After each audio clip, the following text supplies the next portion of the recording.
big news last night. I think it happened around midnight last night.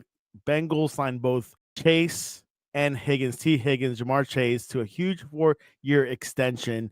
Joe Burrow actually was a proponent of this to happen. He had a couple of press conferences and says pressuring the Bengals organization to sign both these guys. The total, Jamar Chase was signed to a 4-year, $161 million extension, and T. Higgins to a 4-year worth $115 million. Two big receivers in the Bengals. Your thoughts over this, Gabrielle? Yeah, I mean, good for them. They got their bag. They got what they've been wanting individually. The Bengals now have to nail it in the upcoming draft at defense. I would say at every position, because offense wasn't the issue last year, particularly on that back half, that other half of the year.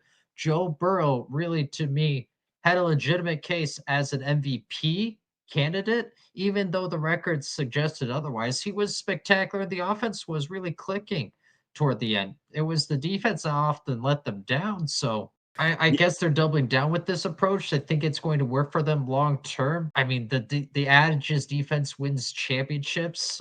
I think that still holds to be true.